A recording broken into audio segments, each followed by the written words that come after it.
Shamarrummaa kootan jibbe. Shamarree takka kan dhiira tokkoon gudeeddamte. Waan baay'ee garaa nama nyaatuu fi waan baay'ee nama gaddisiisudha. Shamarreen asitti isin argaa jirtan tuni shamarree dhiira 11 gudeeddamte jechuudha. Waan baay'ee garaa nama nyaatuu fi waan baay'ee nama gaddisiisudha.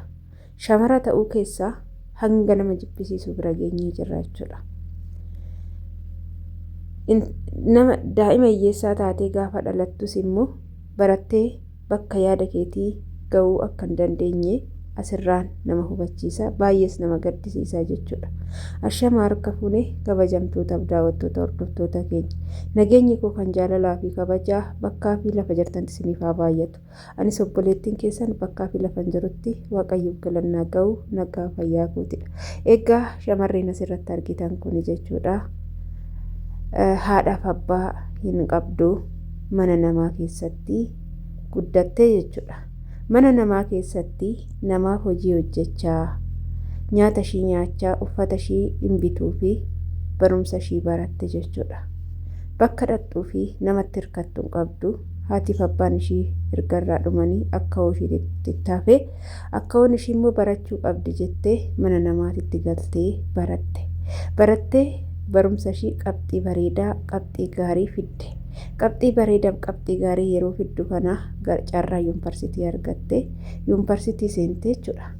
Yuunivarsiitii seentee waggaa tokko xumurtee gaafa waggaa lammaffaa jalqabdu halkan guyyaa tokko dhufanii naannoo yuunivarsiitii sanirratti dhukaasan. Dhukaasni ka'e kuni maalidha jedhanii yeroo ka'anii gadi ba'anii dafaa koottaa lubbuu keenya yoo baraaruu barbaaddan jedhanii yeroo kana makiinaa isaanii dhaaban uffata poolisii uffatanii. Isaanis immoo lubbuudha waan taateef lubbuun tun namatti taphatti waan taateef lubbuu keenya naaf hinnaa jedhanii gara nama 5 kan ta'an shamarran makiinaa san keessa seenanii jarri fudhatanii deeman. Caakkaa keessan deemanii erga caakkaadhaan ga'aniin boodatti achitti dhiira 5 dhiira 11 taraa itti darbanii gudeedanii. Qaamni saalaa ishii hanga tabalaasha'ee agalgiloota wicci ta'u hundatti inuma gudeedu jechuudha. Isaan of ilaalanii shamarri takka unkaan dhiira 11 miti dhiira tokkoon gaafa gudeeddamte gudeeddii seeraan alaa agam akka nama miidhuu fi miidhamni agamii akka namarra ga'u beekuun yookaan immoo isinitti dhagahamuun sirriitti beektu jechuudha. Inna gizee kana immoo kunuutti nafni isaan achitti of ilaalanii ka'uu dinnaan erga isaan qaama isaaniitti taphatanii ka'anii immoo falaxaa fuudhanii falaxaa qaama isaaniitti naqan jechuudha. Falaxaan hin hanqanne jedhanii ammas muka fuudhanii sammuu isaanii addaan baasan jechuudha. Waan baay'ee nama gaddisiisu. Inna haala kanaanii akkana taate waan baay'ee shamara ta'uu kootti nan jibbe jechuudha. Ofan jibbe wanti biyya ormaa keessatti arginu wanta Liibiyaa irratti arginee balaleeffachaa jirru yeroo kanatti qaxxituma Itoophiyaa keessatti raawwatamaa jira. Taateen kun taatee baay'ee ture miti. Taatee waggaa tokko hin guunnedha yeroo ammaa kanatti jechuudha. Ani kanaa miti kan garaa koo na gubee keessa koo na gubee jechuudha. Maalidha yoo jettanii qaxxitaa televezyiinii PPC'n viidiyoo mucayyoo tanaa waraabee maxxansee ka'eetii ni haqe jechuudha. Kanaan ani aares kanaan ani keessi koo na gubates ni haqamee PPC jala seenaa ilaalaa hin jiru jechuudha. Viidiyoon kalee gadhiifame har'a viidiyoo mucayyoo tanaa hin jiru. Mucayyoon tuni yakkan hojjennee waa biraa hin goone miidhama ishiirra ga'ee fi rakkoolee ishiirra ga'ee ibsatte jechuudha. Yaani mirgi shamarranii eeggamu imimmaan shamarraniin haqamu jechuuf moo PPC maaliif viidiyoo sana haqe kan jedhu ani baay'ee koomidhiyeeffadha jechuudha. Inna viidiyoo mucayyoo tanaa baduu sin qabu haqamuu sin qabu garuu TikTok irraallee ni haqame miidiyaa irraallee ni haqame jechuudha. Qaxxitaa televezyiinii PPC irraallee ni haqame jechuudha. Kun immoo baay'ee namatti dhaga'ama. Maaliif jennaan shamarran takkaaf sagalee ta'uun shamarran takka imimmaan isheerraa xaraguun jaalatteetii miti yookaan immoo ofisheetiif miti. 'Kan irra ga'e anarra hin ga'in jechuudha. Garuu TikTok irraallee ni haqame miidiyaa irraallee ni haqame jechuudha. Kun immoo baay'ee namatti dhaga'ama. Maaliif jennaan shamarran takkaaf sagalee ta'uun shamarran takka imimmaan isheerraa xaraguun jaalatteetii miti yookaan immoo ofisheetiif miti. 'Kan irra ga'e Yeroo tokko shamarran bakka yaaddee fi bakka garaa ofii gahuu akka hin dandeenye kan irraa hubatamudha. Shamarra gaafa taanu nuti gaafa wanti tokko nurra gahe nama cabnee karaatti hafnudha jechuudha. Cabnee karaatti hafna bakka cabne sanillee ka'uu hin dandeenyu jechuudha.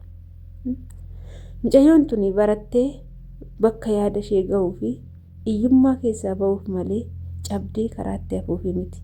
Baay'istee barattuu cimtuudha, barattuu ogeettiidha. Barumsa kutaa 10ffaa, kutaa 12ffaa qabxii olaanaa fiddee yuunivarsiitii seente jechuudha. Yuunivarsiitii namni yuunivarsiitii seene waggaa tokko guutuu maallaqa qarshii 300 qofaan of tajaajilu ni jira. Mee hin jirra jedha. Gaafa gara yuunivarsiitii deemanii namni maallaqa kennuuf hin jiru. Akkaawun ishii qarshii 300 qofaa kenniteef waan qabdu jechuudha. 300 kanaani waggaa tokkoof tajaajilte jechuudha. Wantoota shamarran barbaachisu waa baay'eetu jira. Nu waa hedduu barbaanna shamarran yoo taanu jechuudha. Isa keessaa hiriyoota ishii kadhachaa amala gaaris yoo qabaatanii namni nama jaalata. Hiriyoonni ishii waanuma ofii isaaniitii godhatan ishiidhaafis qoodaa haala saniin jiraachaa turte jechuudha. Ishiin barattee haaluma kanaanu barattee bakka yaaddee gahu garuu dubbiin akkasii miti. Carraan ishii karaatti baatee kadhachuu, karaatti baatee boo'uu, dhukkubsachuu, dhimamuu, karaarra barandaarra dooteechuu. Waaqayyoon immoo nama gaarii nama guddaa naa erge jette jaartii baay'ee dhugeettiidha. Ofitti na qabanii kan barandaarra bulu mana kifilii xiqqoota akkanaa kennanii achi keechan buluu eegalee jette. Nyaata nyaattuun qabdu nyaata ishee kana maal nyaatti? Dhugaa garaana nyaate akkuma viidiyoo irratti argitan jechuudha. Buskuutii bishaan keessatti zafazzaftee erga inni laafeen boodatti daa'ima ishiitis nyaachistee ofii ishiitiifis buskuutuma sanii nyaatti jechuudha. Mee amma kun baay'ee namatti dhaga'ama. Innaa yaabboloota koo dhugaa namoota hedduu qalbii cabsee jira. Namni baay'een qalbii cabee jira jechuudha. Keessattuu shamarran qalbiin cabee jira jechuudha. Gizee tokko namoota biyya keenyarra Itoophiyaa irra biyya Arabaa biyya alagaa kana nuuf hoyyanatti fakkaate. Biyyi alagaa bar itti seenne mana isaanii keechaa hojjenne isaan wajjinuu jiraanne miidhamaa gana ga'u nama miidhani jechuudha. Miidhaa hagana ga'u nama miidhani. Dhugaa rabbii isiniin jedhaan. Ogguma rakkoonuu namarra gahe akka namni keenya nama godhu kan nama godhu. Ogguma wantuma biraatu namarratti raawwate seerumaan namarratti raawwate saniin booda deema malee haga kana hunda haajaa ofii erga namatti baheen booda haga qaama namaatitti muka seensisuu akkasumas immoo nama dhahee aga namni du'utti biraa deemu duute jedhaniiti nugatanii deeman malee fayyaa dhayyuu jedhaniiti miti. Qullaa kiyya akka dhaladhettan bakka sanii yoonan of bareetu of beeku homtuu hin jiru.